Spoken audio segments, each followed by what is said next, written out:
In those years, we've gone through ups and downs.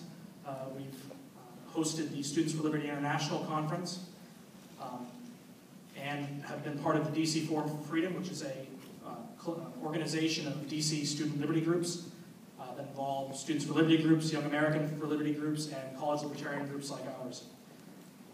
On that, for all of you students who are here, I say please do get involved with the GW College Libertarians. We have a sign-up sheet out by the registration desk. And for those of you who are not students, please continue to try to support the student cause for liberty. That's really where the future of the movement is.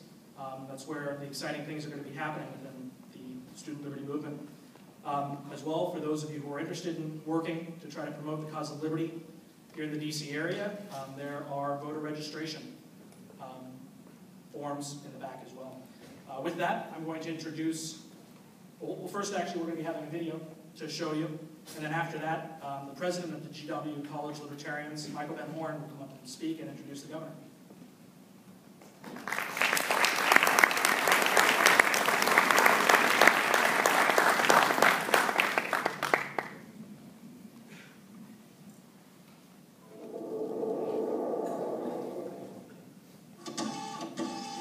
He paid his way through college as a handyman, growing that small business into the largest construction company in the state with 1,000 employees and a reputation for ethical behavior.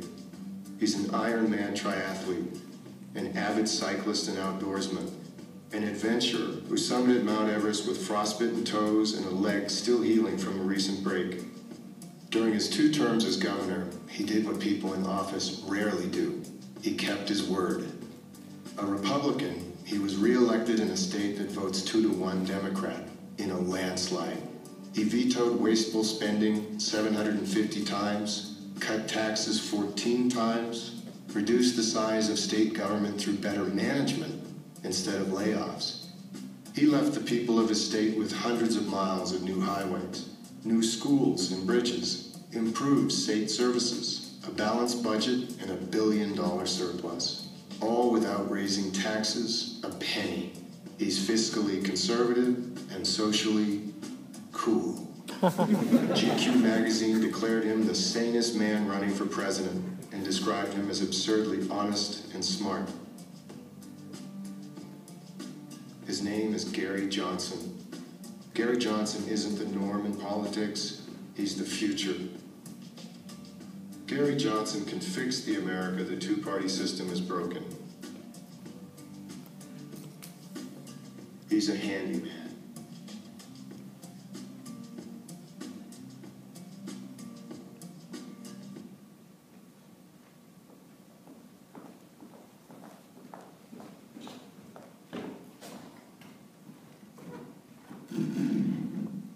Thank you all for coming. And thank you to Governor Johnson for joining us tonight. We are honored to have him at the George Washington University. Truly thank you. An avid skier, adventurer, and bicyclist, Governor Johnson has reached the highest peaks on 4 of the 7 continents, including Mount Everest. And most recently, not to be outdone with his athletic prowess, he ran for governor of New Mexico and was elected. He served 2 terms before being term limited. A successful businessman before running for office, Governor Johnson started a door-to-door handyman business in New Mexico. And he did this to help pay his way through college. 20 years later, he had grown this company into one of the largest companies in New Mexico with over 1,000 employees, though he sold off the business because he wanted to ensure that there was no conflict of interest while he was governor. Not a single person was laid off. Governor Johnson brings this business mentality to government. He conducts a cost-benefit analysis of all decisions, all bills that reach his desk. He thinks practically and not ideologically. Term limited, Johnson retired from public office in 2003.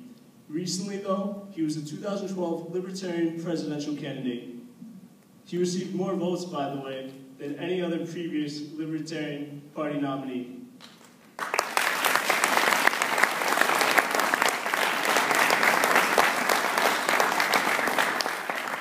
Governor Johnson is a champion for peace, prosperity, and liberty. Please give a warm, loud welcome to Libertarian presidential nominee and Governor Gary Johnson.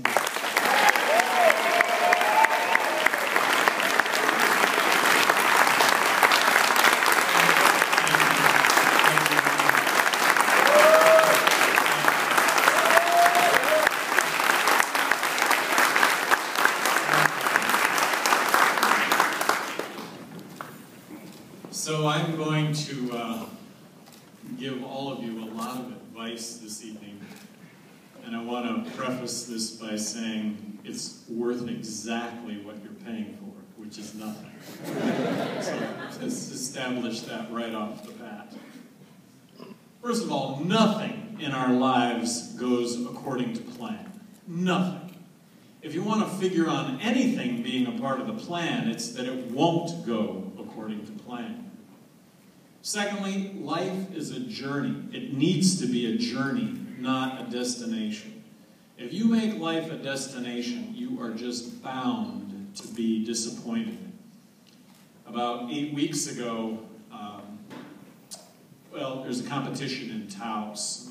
Skiing is one of my passions, and it was a hike and ski competition, and I've won the competition a couple of times, and I thought it would really be cool to potentially do that at age 60, so I really trained really hard. Anyway, about 7 weeks ago I broke my thumb and I bruised my shin to the point where I couldn't even put a ski boot on.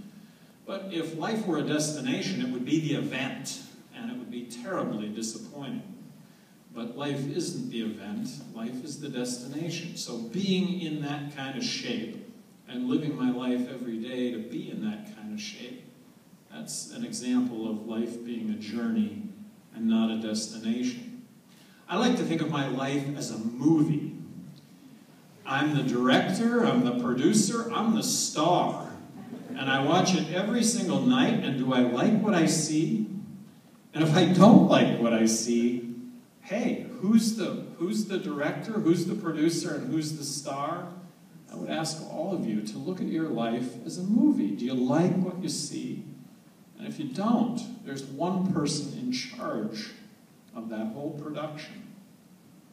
I've been an entrepreneur my entire life. I did start a one-man handyman business in Albuquerque in 1974, grew it to 1,000 employees. It's just amazing what can happen if you show up on time.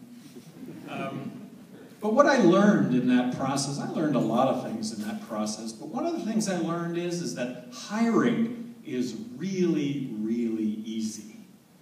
And none of us make mistakes when it comes to hiring, and I couldn't be more facetious, because you do make mistakes.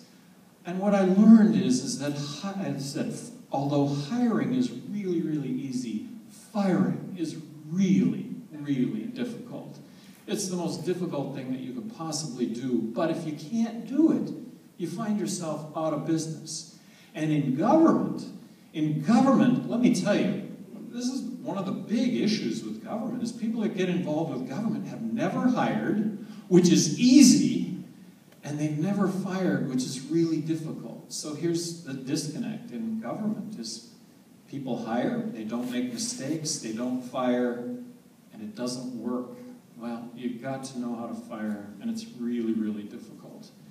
And then lastly, I learned that tying people to the bottom line, tying all of your employees to the bottom line, really gets everybody pulling in the same direction, and makes a huge difference when it comes to the success or failure of the company.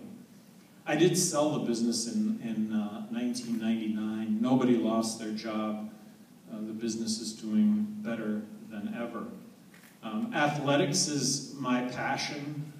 It's an oxymoron to say that I'm ultra fit at 60, but I'm ultra fit at 60 years old. This coming Saturday, there's a mountain bike race in Santa Fe, which I will be in.